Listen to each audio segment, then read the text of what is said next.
bonne fin de semaine à toutes et à tous. Voici les titres de ce journal. Le Togo forme ses ressources humaines en suivi-évaluation. Le système d'information sur l'artisanat va permettre de constituer une banque de données dans le secteur de l'artisanat au Togo. Pour prévenir le paludisme, nous devons vivre dans un environnement propre. Radio Orléans à Thiéviers sur 101.1. Bonsoir à tous. Le détail des titres à présent. Pour assurer l'efficacité et l'efficience de ses interventions en matière de développement, le Togo a négocié et obtenu auprès du Fonds de développement institutionnel de la Banque mondiale un don pour le financement du projet de renforcement des capacités en suivi et évaluation au Togo. Le projet est placé sous tutelle du ministère de la Planification du Développement. Il a pour objectif de renforcer la capacité des décideurs, responsables, cadres et autres ressources humaines du secteur public à utiliser les données des processus de suivi et évaluation pour assurer des prises de décision fondées sur les faits avérés. C'est dans ce cadre que 24 acteurs responsables et cadres représentants des services déconcentrés de l'État et des organisations de la société civile de la région maritime ont été formés cette semaine en suivi-évaluation à l'hôtel Mélissa à Thiéviers. Nous allons y revenir plus en détail dans nos prochaines éditions. La voix du Dieu. Les acteurs de l'artisanat de la région maritime ont été formés mercredi dernier sur le système d'information sur l'artisanat, en abrégé SIA. L'initiative est du ministère du Développement à la base de l'artisanat et de l'emploi des jeunes. La formation vise à mettre à la disposition des partenaires techniques et financiers des informations nécessaires sur le secteur de l'artisanat au Togo. Les précisions avec M. Kadarine Komi, directeur de l'artisanat au ministère du Développement à la base. Nous avons essayé d'équiper cette cellule en outils informatiques et en réseau pour pouvoir faire le travail sur toute l'étendue du territoire. C'est dire que nous avons au niveau de chaque région un relais du système d'information SIA.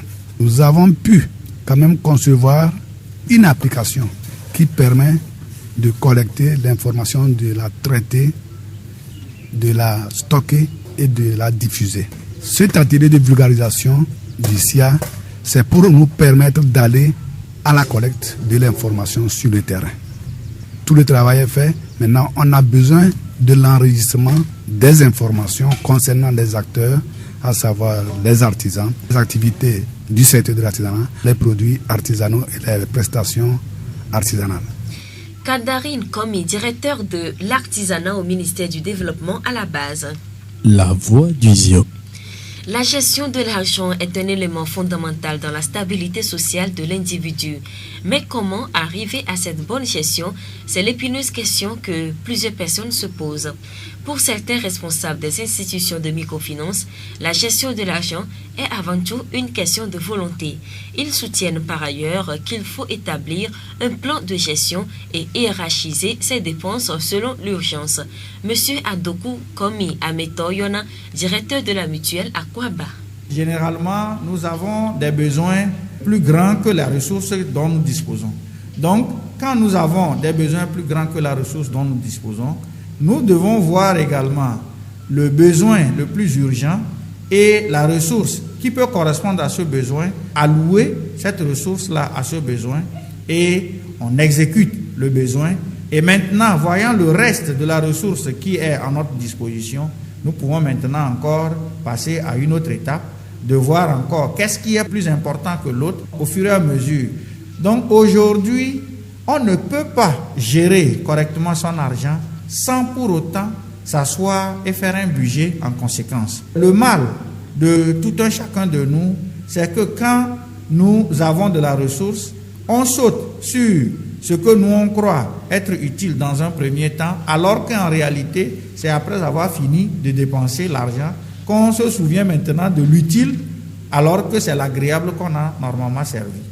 Et quand on parle de l'argent, Il faudrait également que toute personne qui voudrait donc dépenser puisse savoir que une personne doit pouvoir avoir une économie de réserve.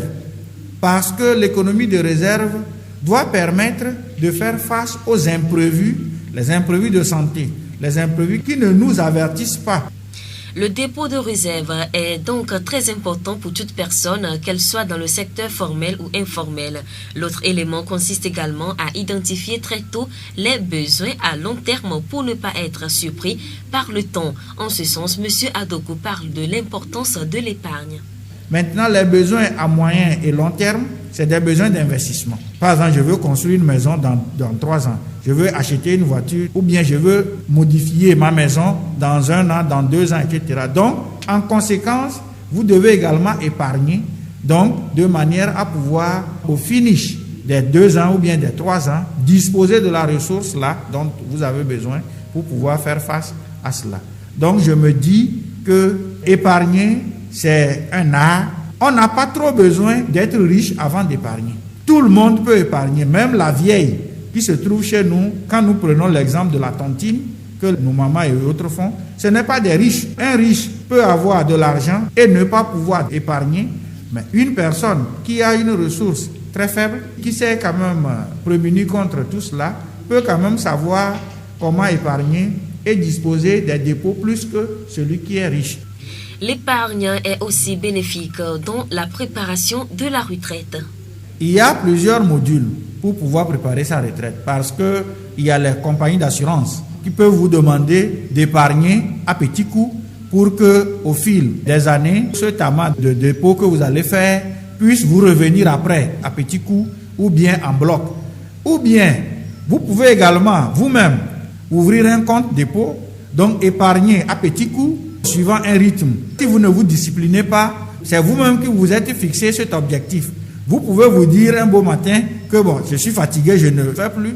Et attendez-vous à ne pas être surpris à la fin que vous n'avez rien pour pouvoir garantir vos vieux jours. Donc, on peut épargner pour garantir également ces vieux jours, comme on peut pour éviter d'être tourné en ridicule à la fin. Nous remercions M. Adoko Kofi Ametoyona, directeur de la mutuelle à Kwaba. La voix du Zion. Après avoir servi la nation pendant plusieurs années, les fonctionnaires bénéficient d'une retraite. Une fois ce temps de repos accordé, certains d'entre eux repartent en activité pour subvenir aux besoins de leur famille.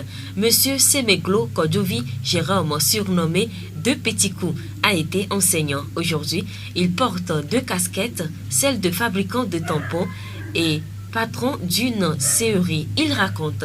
Pour joindre les deux bouts, j'ai tout d'abord une activité depuis mon enfance, c'est de faire les tampons. Ce que j'ai continué depuis ma carrière jusqu'à ma retraite. Et à la retraite maintenant, j'ai repris cela. C'est sur ça que je vis surtout. En plus, la retraite, puisque ma retraite n'est pas tellement élevée, si bien que je suis obligé de faire quelque chose pour joindre les deux bouts. J'ai installé aussi des machines pour scier les grumes. En tout cas, ce n'est pas toujours trop bon, mais ça me permet quand même de trouver encore quelques recettes pour compléter ce que j'ai avant. En tampon, il n'y a pas tellement de difficultés. Dans le sciage, il y a vraiment quelques obligations. Il y a les impôts par-ci, la CET par-là, si bien qu'à la fin, ce qui nous reste n'est plus quand même quelque chose de très encourageant. Je me suis dit, quand je reste tranquille, sans rien faire, même je tombe malade. C'est pourquoi je suis toujours en activité. Ça ne me dérange pas. Après la retraite, il y a déjà des enfants qui travaillent et qui m'aident à subvenir aux besoins de leurs frères.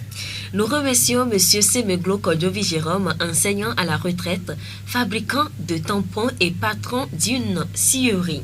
Radio Horizon à Thiéviers sur 101.1. Les périodes de pluie sont des périodes propices à la survenue de certaines maladies comme le paludisme. Cette maladie parasitaire qui tue en moyenne une personne toutes les 15 secondes à travers le monde demeure un défi sanitaire au plan national. Pour M.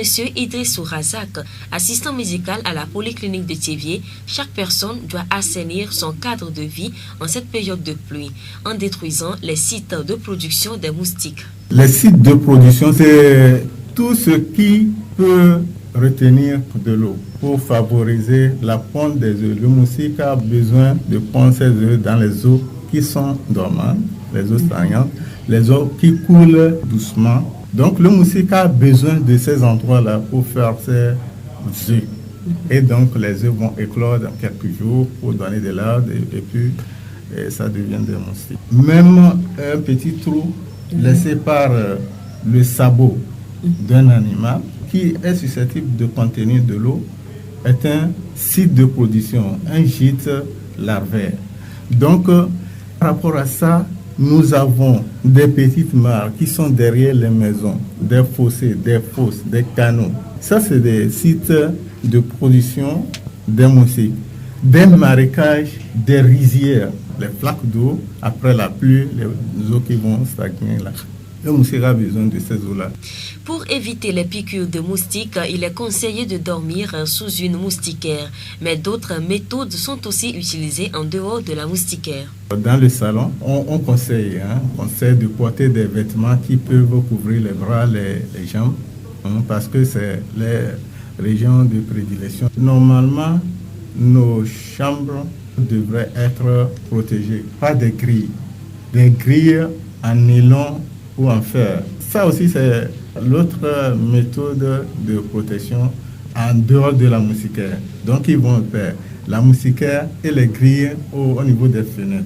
Donc, si vous avez les grilles au niveau des fenêtres, et le soir, les ouvertures ne sont pas intempestives, vous allez éviter l'entrée de beaucoup de moustiques dans le salon. En dehors de ça, nous pouvons utiliser dans le salon, dans les chambres, on peut utiliser les insecticides, les spirales. Ils ont le pouvoir de chasser les moustiques et certains tuent les moustiques aussi.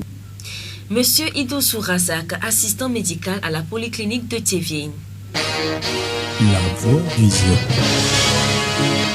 La journée mondiale de la vie est célébrée tous les 30 octobre. C'est une initiative de l'ONG ivoirienne Les Amis de la Vie. Depuis 2008, cette journée est célébrée dans plusieurs pays à travers le monde. De quoi s'agit-il exactement ? Chaque 30 octobre, à 13h GMT précise, l'humanité tout entière est appelée à observer une minute d'acclamation en l'honneur de la vie. Et ce vaste mouvement laisse libre cours à de nombreuses formes d'expression selon les cultures locales. Cette minute a fait son chemin et a déjà été observée jusqu'en Haïti et aux États-Unis. Elle permet à chacun de se rendre compte qu'être en vie est un privilège et que cela se fête.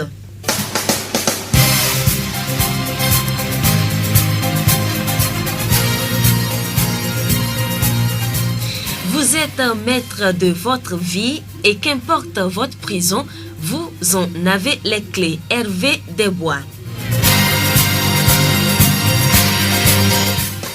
Je suis Séraphine Yovo à la présentation. Mustapha Yolou a assuré la technique.